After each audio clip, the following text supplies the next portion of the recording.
Thank you. Thank you, Ms. Praveena, and the School Reformer webinar platform, which aim to share the experience for improving the school education. Today, my topic is about specific learning disabilities. There's a debate whether to call it as specific learning disabilities or difficulties or differences. Okay. So anyway, we won't get into those debate. Some of you all must be very familiar with this topic and the terms also. And some of you all must have seen children struggling to cope up at grade level or at the age level. But you're stuck, you can't move forward, and you don't know what help that you can give for these children. So as a teacher, as a parent, you're confused. So we get into the slides, and let me tell, like, can we go to the next slide? Yes, please. You can continue. I can continue. Okay. Yes, please. So how do you label a child? Specific learning disability, we say. But then when we see children who are struggling and we are not aware of learning disability, so how do we label a child? Generally, we label it as lazy, inattention, hyper, adamant, shy, slow in speech, slow learner, introvert, handwriting issues, tantrums. These are few words that I picked it up, and there are more words like incomplete work, handwriting is not good. All these are piled up with the child, and we without knowing, we'll be labeling the child. So are they just behavior that the child will outgrow over a period of time? I would say no. Definitely, it's a big no to it. They need some nurturing. They need some intervention. So we will see about some disabilities first, some of the disabilities which are familiar in school life, and then I'll get into learning disability. So learning disability is the first one that because since our topic is learning difficulty, so I just put that learning difficulty first. And mental retardation is MR. We generally call it as MR, and the IQ is lower than 70. It might be mild, profound, severe. So it goes grading like that. So learning difficulties, related cognitive impairment, and low IQ will be there for these children, mentally retarded children. And cerebral palsy, CP we call it. Loss or deficiency of motor control with involuntary spasm causes by permanent brain damage present at birth. May or may not have learning disability. And autism, now it's, lot of awareness, and we see a lot of children with the autism, and we call it as ASD because it's autism spectrum disorder. It's in a spectrum. Some children will be mild, some children it will be severe, profound. So it's a spectrum. So autism spectrum disorder is it's of natural development, impaired social interaction. Generally, they don't communicate. The comprehension will be very less, and they will be showing different action all the time. So some of them may have learning disability here with the children with the autism. And attention deficit hyperactivity disorder is ADHD. May be able to learn adequately once treated for ADHD. There is a medication for ADHD, but we don't send all children for medication. The psychiatrist will decide whether the child need a medication or not. A slow learner. Always we get confused with learning disability and slow learner. Generally, teachers label them as slow learners. But slow learners' ability is IQ, low ability students with IQ 70 to 85, where they can be nurtured, but then at certain point they get stuck. So let me see in the next slide, we'll be seeing what is the learning disability definition. So then visual impairment, hearing impairment, and orthopedic disabilities with all those motor issues, we'll be seeing them. So coming to specific learning disability, it's an umbrella term. It's hidden disability. It's not seen as such like other disabilities like mental retardation or cerebral palsy or visual impairment. It's a hidden disability. So dyslexia, it's under that it comes dyslexia, dyscalculia, dysgraphia, dyspraxia, dysphasia or aphasia we call it as, or auditory processing disorder and visual processing disorder. Dyslexia is difficulty with reading. Dyscalculia is difficulty with mathematics. Dysgraphia is difficulty with writing. Dyspraxia is difficulty with oral language, talking. Dysphasia and auditory processing disorder and visual processing. They might be hear properly, they might see properly, but then there is some issue with the brain where the connection is not happening. So they will be having processing disorder. So learning disability, when it comes to a definition, children who do not acquire basic skills of reading, writing, and arithmetic in spite of, so listen to that, in spite of adequate instruction, average to high intelligence, that is from 90 to 110. So slow learners, that learning, I mean, the IQ will be 70 and below, 85 and below. But for these children, 90 and above. So adequate average high intelligence and educational opportunity. I mean, parents are ready to give them education, and the schools are very good schools they are in. And then the absence of physical and emotional handicaps. In spite of that, if they have a reading, writing, arithmetic difficulty, then it's called learning disability. So 10 to 15% of children have this problem. Causes may include genetic, prenatal, postnatal, biochemical, neurological. Okay. So features of learning disability causes a discrepancy between ability and achievement. That is their potential and what they can, what they are doing at the grade level. So there is a discrepancy between ability and achievement. And this affects the ability to read, write, speak, compute, mathematics, and also impair socialization skills. So this is basically because there is a glitch in the wiring in the brain which interferes with learning. That is like they can pick up, but like a road hump. Some children go smooth on the road, like the smooth roads. For some children, there are a lot of speed breakers. So they have to slow down there, and then nurturing, they get into the space. What is not learning disability? So you have to be very clear on what is not learning disability. An intellectual disability, you must have an IQ over 85 to be diagnosed with learning disability. Hearing loss is not a learning disability. Vision problem is not a hearing disability. A behavior or emotional disturbance is not a hearing disability. This is again maybe disturbance with emotions only. And attention deficit hyperactivity disorder and autism. These may be comorbidity, but main learning disability is with mostly with academic skills that they can't cope up. Okay. Types of disorder, as I explained this already: dyslexia, dyscalculia, dysgraphia, dyspraxia. So dyspraxia is fine motor skills, and dysphasia is difficulty with language, and auditory processing difficulty and visual processing difficulty. So the related disorders may be executive dysfunctions, like they're organizing the time, attending to task. All that will be difficult for these children. And ADHD may be related, it's a comorbidity, autism or memory disorder. Memory disorder, when I say memory disorder, may be a short-term memory, long-term memory, or it's working memory. There may be difficulty in these areas. So indicators for learning difficulty: no single indicator for learning difficulty. It doesn't appear in isolation. So there's whatever comes, 2-3 things that we have to, so through observation that we will find out the child has got an LD. LD is learning disability. Many young children exhibit some difficulty or other, but not to be taken as for LD. So you would have noticed that some children will be having reversal. Some children may not talk. Some children motor activity will be difficult, with nurturing. It helps, when they cope up with that, then it's not an LD. They need some nurturing. So in spite of nurturing, if they don't cope up, then it's an LD. So treat them as warning signs and watch them carefully as they are at risk. Consistent manifestation of warning signs and the problem persists over time. So then it is a learning difficulty. If you help them out and they can cope up with accommodation and things, then it's not an LD. So consistently you have to watch them, and when the problem persists over time, then you can consider this as a child at risk.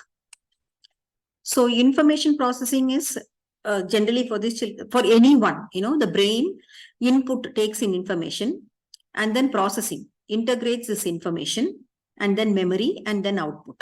Generally, this is the case. Any gap in one of these areas result in learning disability. Okay, so input is nice, but memory is not there for the output. So then it results in learning disability. So processing is not happening. Integrates the information and then process and then output. Then it's a learning disability. Can exist in isolation or combination. Isolation very rarely, but mostly it exists in combination. Attention deficit can interfere with any of the above. And to the child can outcome this can be improved with specific intervention. There are intervention which is possible, but for that the awareness should be there, and you should know where to go and what help can be taken, where the assessment is happening, what accommodation can be given for these children. That is more important. So what are the signs to look for? Difficulty in sitting still, difficulty in doing activities in sequence, has difficulty in spatial awareness, that is to move forward, even the notebook to write from vertical to horizontal. So these are spatial awareness that the child of color within the given shape. So these will be difficult for these children. And poor motor skills, fine motor skills like buttoning, lacing the shoes, all these will be difficult for. So then basically the writing becomes difficult for these children. Hand dominance is an issue. Like left-right confusion. And suppose if the child uses a left hand, not to force to take it to the right hand. That is very, very important. When you force them to make it to the right hand, then it slows down further. So poor perceptual skills, as I said, auditory and visual perceptual skills, and poor listening skills. What are the signs to look for? Again, the poor social skills. Socializing is very difficult for these children. They can't make friends. They want to make friends, but all the time they will be attention seeking. So other children get distracted or irritated with that. Even the teachers get distracted with the attention seeking habits. Poor language skills. That is basically intake and output, like listening skills, receptive language, and then the expressive language. Poor attention. Flits between activity, attention span is poor, can't sit still or do the work or the task given for even 5 minutes. Distracted in open plain environment, and disturbs others. Not only that they are disturbed, but they keep distracting others also. So conceptualization, difficulty understanding the concepts. Whatever concept, like some children, it might be the topics, any concept in science or thing. For most of them, it is maths concept is also difficult. So personal organization, as I said earlier, executive functional skills are very difficult, generally poorly organized. Sensory issues, hypo or hypersensitivity to sounds, touch and movements. Poor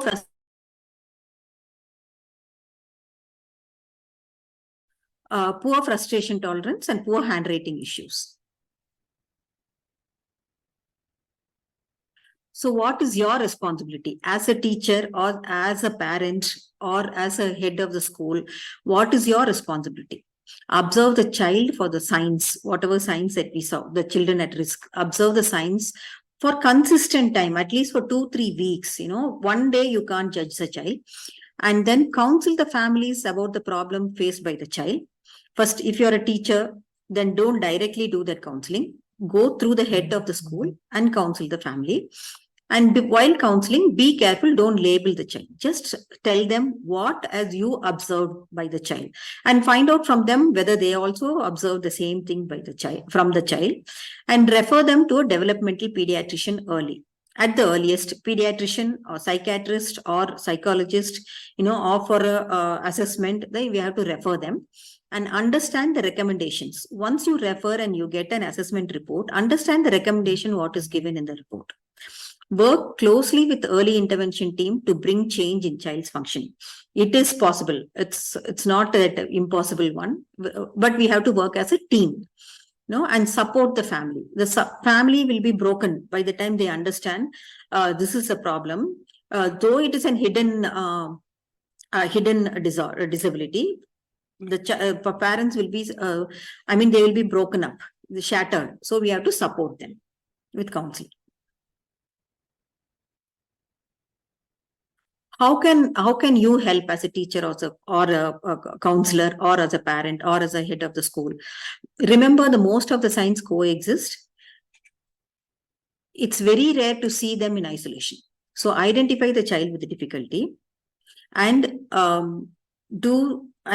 observe the child with a form that for 2-3 weeks, and then evaluation can be formal or informal. Formal, you have to send them to a psychiatrist. Informal can be done at school at your leisure, that ask the child to read and find out what are the difficulties the child is facing. Or write, if the child can read, sometimes the child only can't write. The child can read, but the child can't comprehend. So these are the problems that you will see. And it's a team approach. School, parent, special educator, counselor, psychiatrist, psychologist, occupational therapist, speech therapist. If needed, it's not that for each child, all these people has to be in a team. So if the child needs speech therapist, then the speech therapist comes in. For some children, their motor skills will be good, so no need of occupational therapist. Speech will be good, no need of speech therapist. So we have to pick and choose what are the special education that the team approach, which team is necessary for here. And the remedial intervention. Finally, doing this as a special educator, as a teacher in the classroom also, if you can do it, to make the classroom as an inclusive classroom setup. Yeah. So, assessing individuals with learning problems. Not all children experience learning problem will necessarily go on to be diagnosed with learning disability. If you can give some accommodation in the classroom, the child can pick up at some time. It's not because the child might be a first generation learner, or the child must be having environmental disturbance, or the child must be moved from a place to place, or left a friend and come. So with all these, emotional issues, the child is not performing. If you nurture them, they might pick up. So the child is not at risk. Any delay in development, child at risk, socio-emotional difficulties, then the child is at risk. Informal assessment, as I said, observing their behavior and achievement, observing their project work, observing the school work. These are all informal assessment that you will get some idea where the child is. And the formal assessment, you have to send them to a psychologist or pediatric or developmental psychologist or neuropsychologist. Rule out. So first of all, we have to find out, as I said earlier, what are the not LD. Rule out sensory problems like vision problem, hearing problem. We have to rule motor problem. We have to rule out for this. If you have any doubts on that, send them to that particular doctor, send them to that particular specialist and find out. If you find out those things and those are settled, other things will fall in place. So rule out sensory problems, emotional disturbance, then you have to send them to a psychiatrist, environmental factors, intellectual disability. And compare the person's level of ability to that which is considered normal development for someone at that age and intelligence. I'm not asking you to compare with other child or the siblings. No, that is wrong. But you can compare with whatever the milestones the child has to achieve, and the child has not achieved that thing, then the child is at risk. Strategies for helping individuals experiencing specific learning disability. Aim to provide a quiet area for learning, working for them. They will be disturbed if it's a bigger classroom, if it's a bigger environment, and a lot of distraction happens. So give them smaller chunks of information, adjust workloads, time frames, not too much of work. You can even evaluate them in a different form. If they can't write, evaluate them orally. So alternative form of presenting the work. Encourage to use a spell grammar check, which is possible nowadays, or you can give a spelling list and then once they finish, ask them to self-correct that. Okay? Use examples, check that the child has understood, and notice and reward effort and any successes, even if it's small. Just keep rewarding. That reinforcement helps them to improve, knowing that there is somebody appreciating me. All the time what we will be doing, we will be catching up all the wrong things, or the child, whatever the child has made small mistakes. We never find the small things which is happening with the child, immediately reward them, either a pat or saying good or thumbs up. Even that will help the child to improve. So develop non-academic areas of competence. If they are good at non-academic areas, develop those things to give them confidence. So coming to what is special education. Okay. Special education is the education of students with special needs in a way that addresses the students' individual differences and needs. So sometimes the children find they are very slow, and there is a difference in with the peer group in the classroom. So what specialized instructions help them to cope up, and unique needs and individual differences. All this, like you need not be a special educator. You can be a human who wants to help them, with interest and commitment. that will make the child understand that there is somebody to help me out, no, which gives them confidence and they will improve. And individualized curriculum, what individualized curriculum is that generally if they find that the child has difficulty, then we make an individualized educational plan. So for those children, we make a plan according to their ability where they can cope up with this. And then finally, we have to bridge the gap where the child and what is the grade level that the child has to reach. Generally, there will be a gap of more than 2-3 years. So even if they can't match to the grade level, at least they will move forward. Okay. Goal, curriculum same as non-disabled peers. So the content should be same like other children, but modified and adapted and mainstreaming where possible. Wherever possible, try to include them in the inclusive setup. Modify the lesson little bit. I mean, I know if you're a class teacher, it will be a little more work for you. But then to help these children, we have to make different worksheets, or a bigger lesson can be adopted into a smaller lesson using the keywords, make it into a smaller lesson. And different worksheets using more of objective type questions than the bigger answers. So once they're ready with the objective type question, then you can get into single line answer, 2-line answer, and you can get into paragraph writings. So these are some of the people, those who had dyslexia, those who had learning disability, So don't diss my ability. Look what I can do. So they have achieved, right? Like our Abhishek Bachchan and Muhammad Ali. A lot of people have achieved their goals. Once they found that they have a disability, and then what is the strength we have to find? So we have to nurture them with their strengths. So I will conclude here with this, because it's a 20 minutes I was told, and then 20 minutes of question answer. So many children are born with disabilities because of genetic, environmental, or unexplained reasons. It's not the child's problem. It's not the parent's problem. Okay. Families incur emotional and economic hardship. So the parents and siblings need to express their disappointment, anger, and frustration, and to learn to accept and respect the child for their own character. And as a teacher, as a counselor, as a head of the school, we have to help them to come out of this. If there is any question, I can. Yes, ma'am. Thank you, Miss Annapoorani. Can you stop sharing the screen so that the viewers can have a better view of you? Yeah, thank you. So I have around 10 questions here, ma'am, and I will read out those questions to you. Most of the points are already covered by you. You have discussed and explained with your slide. The first question goes like this. How can educators and parents identify early signs of learning difficulties in students, and what interventions are effective in addressing these challenges, ma'am? Yeah. As you said, Ms. Pravina, that it's already mentioned there. Anyway, I'll repeat that. See, learning disability, like other disabilities, can't be identified until they go to school, because it's a learning disability. And to identify it is at the very early stage, it is difficult. And even if you take them to for assessment, if there is a motor coordination, if there is speech issue, those can be identified, and then you can send them to a specialist for those things.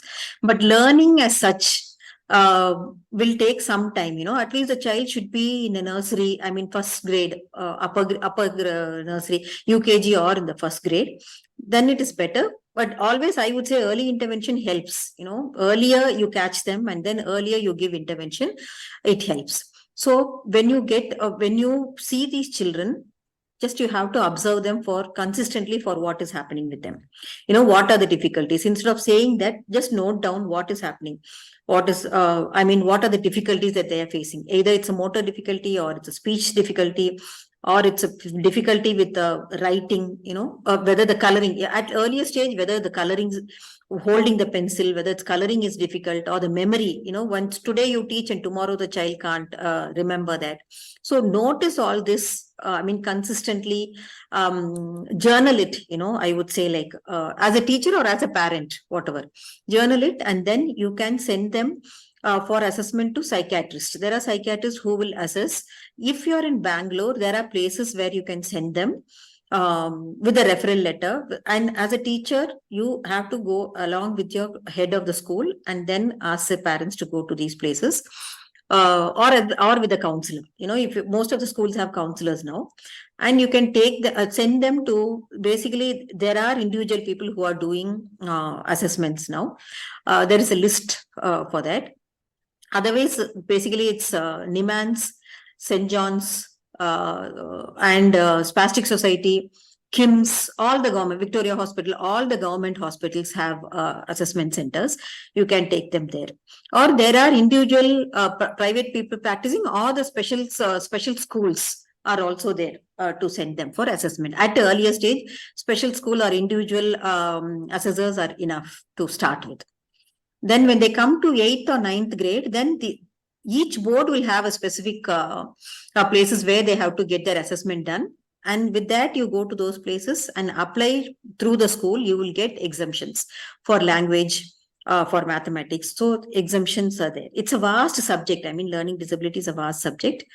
So any questions like you can post to Ms. Pravina, I can answer them later. Sure, ma'am. Thanks for the information provided about approaching the authorities and get exemption and whatever help they need. The next question, ma'am, can you share your expertise on the various types of learning difficulties and how they impact students' educational experiences? Okay, so I have seen children, those who struggle with learning disability. And then first of all, we send them to an assessor, and then they come to us as a special educator. We do remedials. Special educator can do remediation other than the school hours. So after school hours, they come for 45 minutes or 1 hour or something every day. We start from the scratch with the recommendation, as I mentioned in the slide. We start with the recommendation given by the assessment report.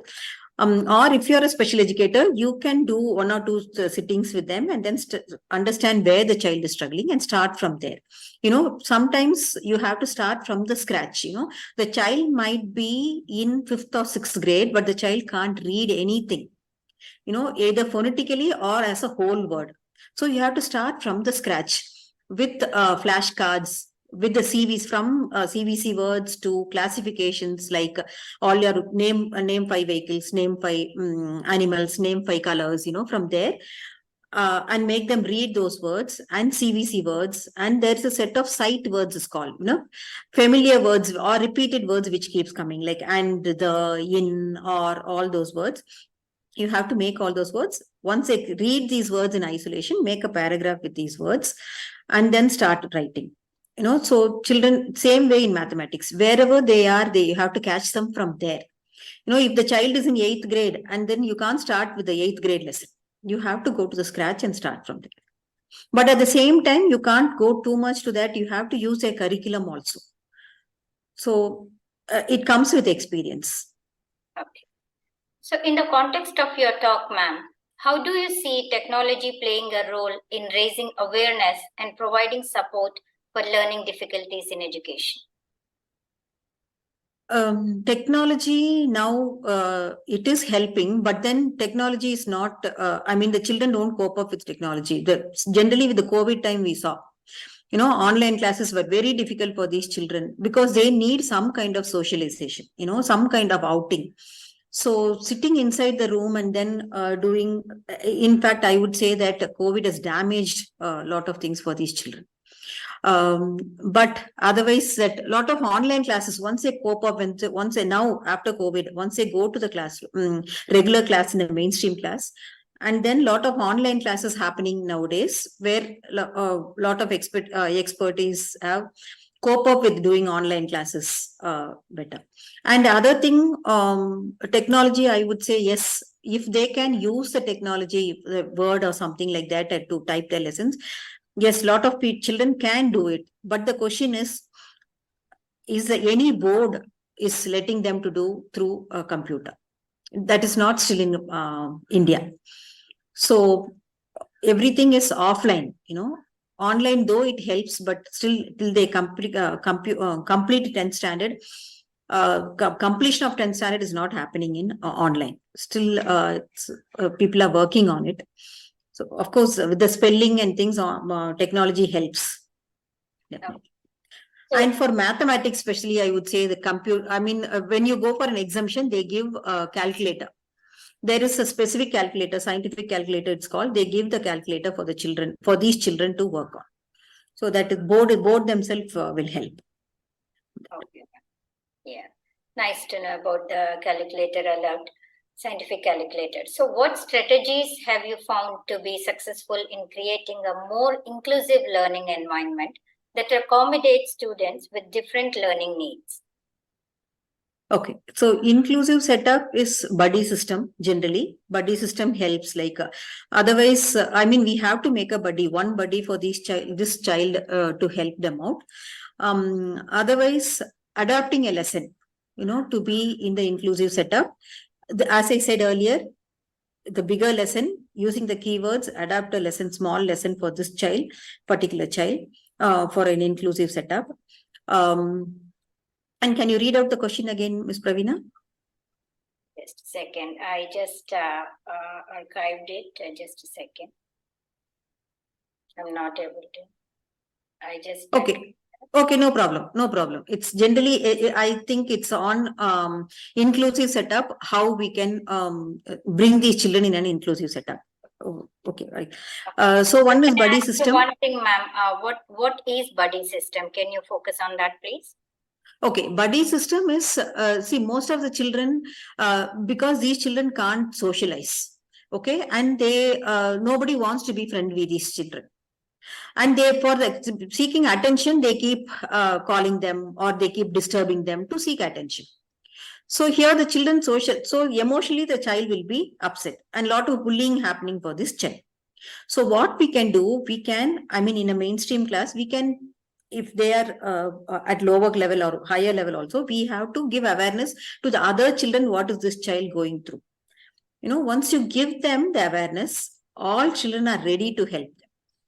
So once you tell them, give them awareness on that, counsel them on that, then pick up one or two children who can help this child, who can be with this child.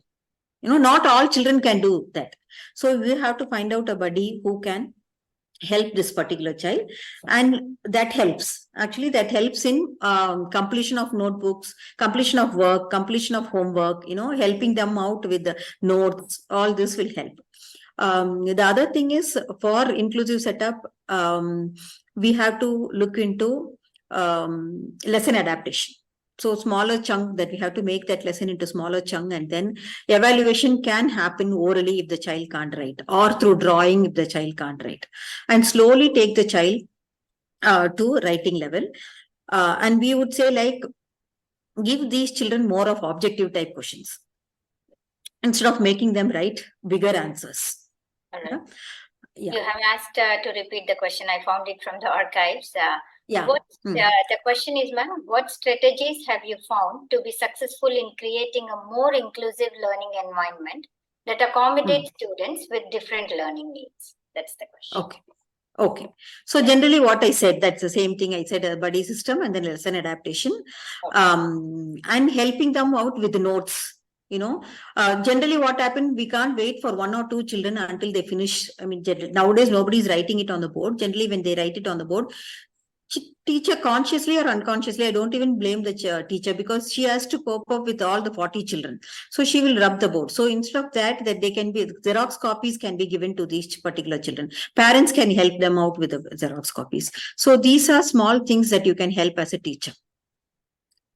So the next question is, ma'am, how can schools and educational platforms like schoolreformer.com collaborate to foster a supportive community for students facing learning difficulties? This is a very interesting question. So yeah, repeat it again. Yeah, how can schools and educational platforms like us, schoolreformer.com, collaborate to foster a supportive community for students facing learning difficulties? Okay. So generally we say that school reformer platform can give more awareness like this. Online it's happening. Yeah, conducting talks. Online it's happening. Basically, you can see into school, go meet heads and then give them awareness. Lot of teachers are not still aware what is it. Though Bangalore, I mean, major cities are, most of the cities like Delhi, Bombay, Chennai, Bangalore, lot of people are aware of this, and lot of setups are happening. Special schools and special educators are happening. But when you get into the rural area, lot of teachers, even in urban, I would say not all teachers are aware of this. So giving awareness of what is learning disability, instead of labeling them, as my slide says, lazy, incomplete work, not finishing, adamant. Instead of that, they will understand what is it. On that note, on that note, ma'am, are there any specific policies or practices at the institutional level that you believe are crucial in promoting awareness? Yes, there is a policy from the government that each school should have a special educator and each school should have a counselor. But unfortunately, to find out these people, it is tough. So generally what they do, they find one person as a counselor and a special educator, which is not enough. Special educator should have a special education. If it's a bigger school, special education team should be there. One teacher, one special educator is not enough, because it's a strain on that special educator basically. So she has to cope up with all the children. And what the other thing is, once you identify as a special child and the child comes to a special educator into the resource room, what happens? Other teacher says it's your child. No, which I have seen in most of the schools wherever I have set up resource rooms. So we have to have a lot of awareness to the teachers to make the classroom as an inclusive setup. Instead of sending this child to a special educator can guide how the inclusion can happen in the mainstream class itself. And in spite of that, the child needs more attention, then we can send them to the special educator or evening sessions. As I said, like to the special educator who has a remedial center, you can send them for 45 minutes every day. And children have coped up so well with, if it's a specific learning disability, then children have coped up with a lot of things, and they completed their graduation, they completed the law, they completed, even if they're married, they're, running a very happy life. Great. So you spoke about the help from the educators. In your experience, what role does parental involvement play in supporting students with learning difficulties? And how can schools facilitate effective communications with parents, ma'am? Okay. So that's an interesting question. First of all, parents should have awareness. Parents should accept. Awareness comes later. So, okay. So when the teacher says that acceptance, immediately, as I said in the last slide, it is a denial time. Why me? Why is it happening to me? So first that crying, and then the acceptance comes little later. So the acceptance has to come for the child, for the parent, and that can happen through a counselor or a special educator or a teacher who gives support. So parent, first of all, acceptance should happen, and then parents should be ready to take them wherever they are referred to. All these at school won't do. So the parents have to do all these things, referred, and then look for accommodation. If a teacher is looking for accommodation in the school, yes, the teacher will do that. But then if the teacher guides them to go for a special education in the evenings or speech therapy or an occupational therapy, the parents should be cooperative for all those things. A lot of parents don't accept. I won't say a lot of parents, 25% of the parents, 75% of the parents accept that, and then they do whatever we say. But 25%, they say, no, my child is okay, you have to deal with the child.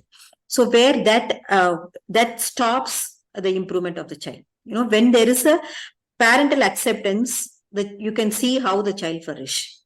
Okay. And as a school, the second part of the question, Ms. Pravina, as a school, you can have a parent support group.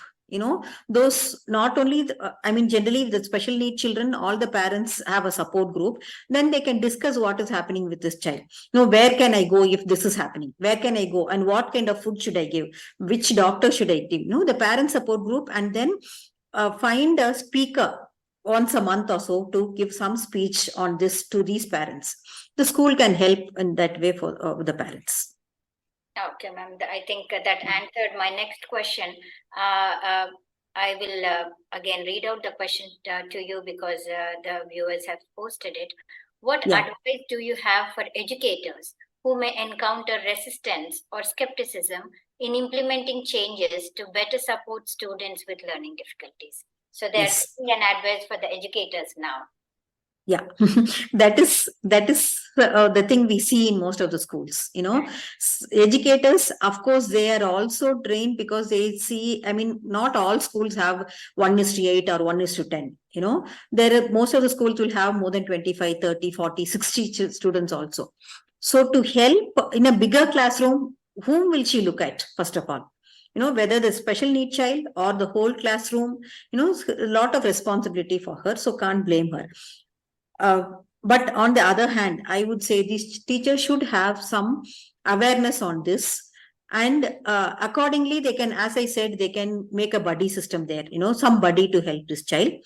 And at least to find out what is the issue, when we give a screening list, for 2-3 weeks, observe the child in that with using that screening list, and then get back to us. These are the issues with this child.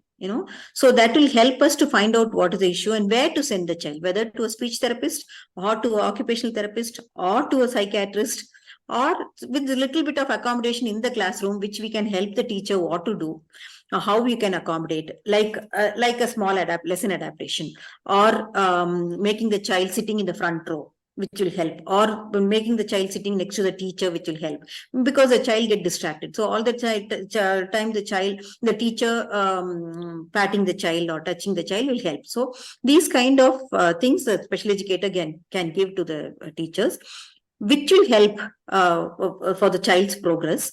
The teacher should be what do I say? Teacher should be okay to take these kind of feedbacks and help these children out.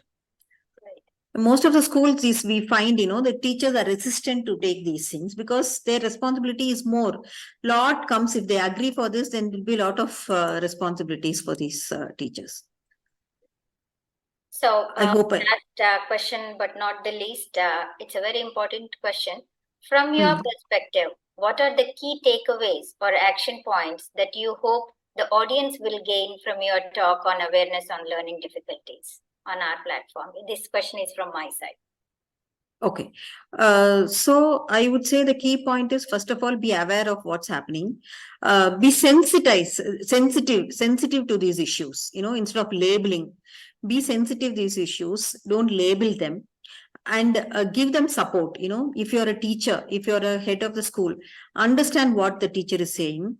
And if the parent comes for some support, if the parent comes for some help, give them some help from your side. Or if you can't help them, at least guide them where to go, place them where to go. Some schools, what do? They reject the child, school rejection happens. So they reject the next year, you can't bring the child here. That is a very saddest part I've seen.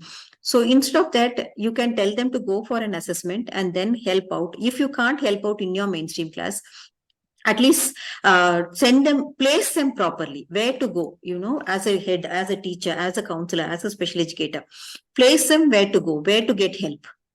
And a proper psychiatrist, a proper place to go and look for. That will help them. Did I answer your question, Ms. Pravina? Yes, please. Okay. So that ends the question answer round, ma'am. And anything else you want to mention? I would say I would thank School Reform webinar platform to giving me this opportunity and more opportunities. I mean, that is my passion, to help children with the special needs to cope up in life. If not to the level of all at the grade level or at the age of that level, at least to survive in their life, we have to help them out with that and bridging the gap wherever they are, to make them improve from wherever they are to reach the survival of life. If you find the child can't cope up with any learning these difficulties and the child's IQ is very low, probably you can do vocational training for these children. Kind of basic computer skills, basic mathematical skills, functional skills. They need addition, subtraction, multiplication, division. If that is difficult, at least with the calculator. And suppose if they and other mathematical skills like calendar reading, time management, measurement, which will help them for cooking. So vocational training and functional mathematics and functional reading and writing, basic reading and writing, if they can cope up. If not, they can write an exam, at least a basic reading. So this is very much important for any child. So if we can help out these children, and if you can help out these children, I'm really glad that I've achieved something here. My speech here in this platform. Thank you, Ms. Pravina. Thank you so much for giving me this opportunity. Ma'am, School Journal of Education and schoolreformer.com. Thank you for the talk and for patiently answering all the questions. We also thank the audience for participating in the event. We will end the session now, ma'am. Thank you. Thank you. Thank you, Ms. Pravina.